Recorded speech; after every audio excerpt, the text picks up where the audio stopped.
All right, let's talk some hoops. Tennessee and Auburn fighting for that number one spot. Kansas back in that top 10. What do you think of the basketball Vols so far this year? Tennessee basketball just got its most impressive win ever in the Rick Barnes era on Saturday. So for those who didn't see, Jordan Gainey hit a last-second layup to give Tennessee a 66-64 win. Tennessee holds on to number one. Guys, I know Tennessee has beaten 2 number ones under Rick Barnes. They have like 35 top 25 wins. They've got 17 top 25 wins on the road. They've beaten top 10 teams on the road. They have been on a roll. Nothing was more impressive than what they did at Illinois over the weekend.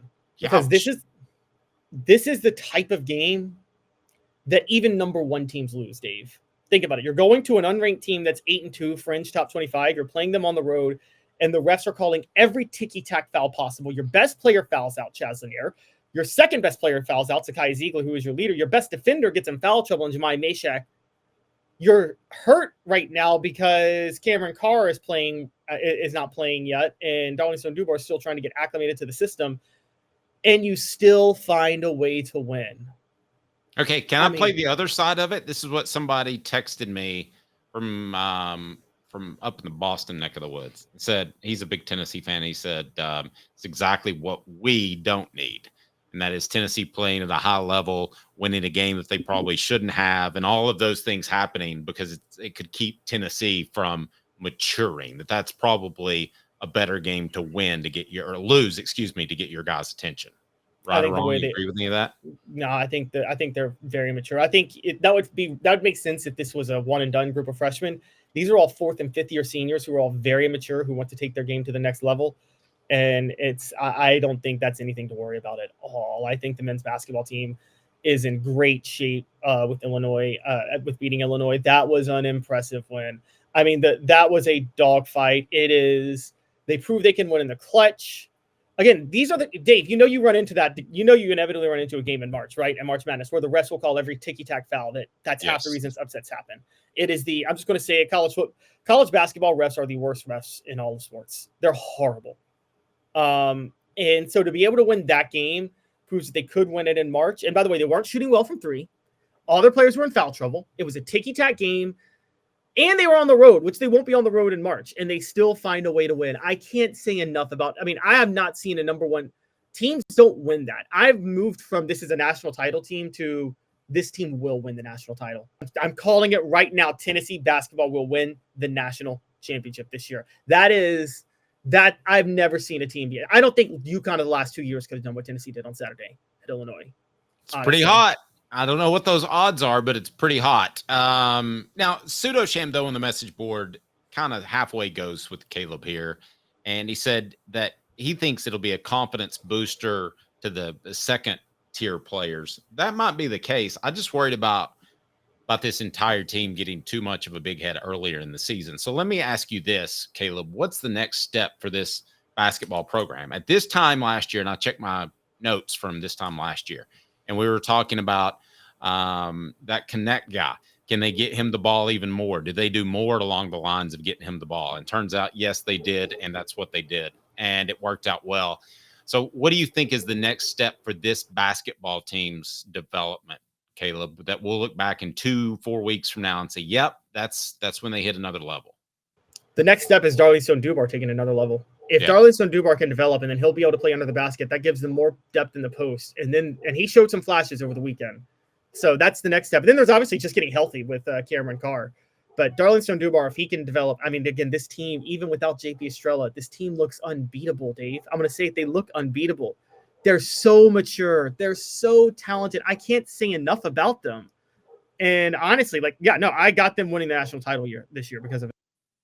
He's the one who says it. Caleb Calhoun, bank on it, brought to you by Commercial Bank. Commercial Bank is your neighborhood bank. What makes us different from other banks? We understand that every customer has unique opportunities, challenges, and financial concerns. We don't expect you to fit into the same box as the next person or business. Whether it's purchasing a home, saving for your child's future, or planning for your next vacation, we're with you every step of the way to navigate life's big decisions. Commercial Bank. The Dave Hooker Show, represented by Banks & Jones. Tennessee's trial attorneys. Play to win, banksjones.com. You're listening to The Dave Hooker Show, a presentation of OffTheHookSports.com. The internet is full of pictures of each and every one of you. Available on YouTube, Apple, Spotify, and the Off the Hook Sports app. Download now for free. Is there nothing you people can't do? Also available on OffTheHookSports.com. Welcome back to the program, the show represented by Banks & Jones, Tennessee's trial attorney, banksandjones.com. Couple more notes on hoops. Let me ask you this, because Darlington Dubar, I think, is everything's going to be fine, but we've seen those situations with off-field stuff that, and again, nothing wrong in the young person's regard there. I want to be really clear on that. So not aware that anything's been done off the court that should receive any sort of punishment or anything like that. Just been told a personal issue. So, but if it's not Dubar just on the court, what's the answer? Because you're putting a lot of pressure on that one area if Dubar doesn't come through. Well, I mean, Chad Lanier is obviously the star, but you're talking about for depth, right? Yes. But yeah. Maybe Bishop Boswell develops. They've been playing him a little bit more.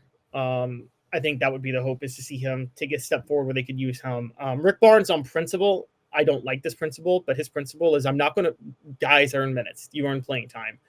The problem with that principle is sometimes you need to play guys who didn't earn playing time because you need to give your starters rest for March. Like, you can live on that all day, but I don't think it's the smartest way to live. I think hasn't he kind of changed that up in the past couple of years? No, he just did last year because his team was so loaded and so deep. Okay.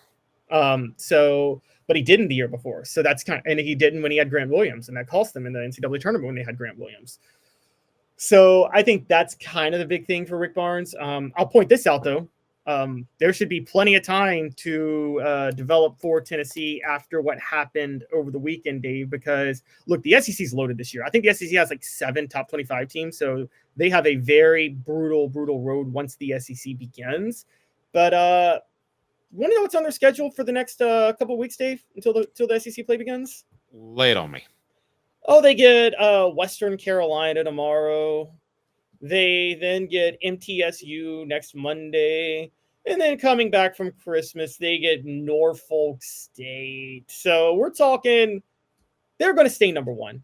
They're going to stay number one until January. And then on Saturday, January the 4th, they begin SEC play with John Calipari and Arkansas coming to town. So John Calipari and Arkansas are going to head to Thompson Bowling Arena with Tennessee undefeated and number one in the nation. And I actually wanted to, funny enough, close with this. This is my key stat of the day. Ready for the stat of the day? I'm ready. Tennessee will enter today number one. The first time they have been number one for consecutive weeks, only the second time in history they did that. The last time was 2019. They've never been number one for consecutive weeks outside of that. They were number one before. They were number one in 2008 after beating Memphis. But if you remember, they lost to Vanderbilt the following Tuesday. So they were only number one for a week. No, and even that, it's like 48 hours or 46 hours. Well, but the polls don't come out until a week later. So they got to claim their number one ranking for a week. Yeah, but you look back at that, it did not have, you brought this up before, it did not have the monstrous impact on the program that a 1 versus 2 matchup you would think would.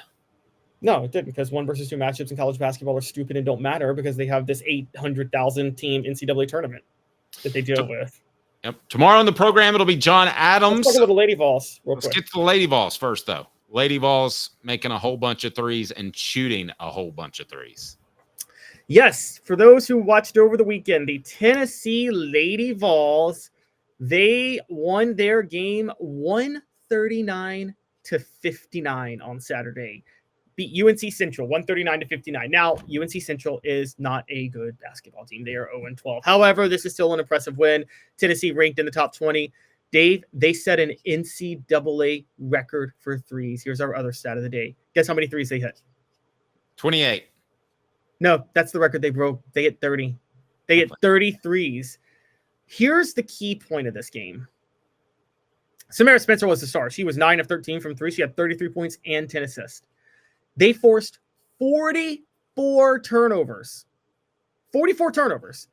And they had 22 steals. Now, here's why this all is relevant. They don't have a lot of good shooters on the team, Dave. Now, they got hot from 3 on Saturday. They went 30 of 63. the truth of the matter is they hit all those threes because they got a lot of great looks. Because in Kim Caldwell's system, they force a lot of turnovers. I told you guys, Kim Caldwell in the all-season, she has 3 things she needs for her team to be good: size, athleticism, and shooting. She couldn't get all those on the recruiting trail this all season, so she went straight for size and athleticism, sacrifice shooting. Her philosophy was if the open looks are there from the turnovers they generate, they'll hit enough threes.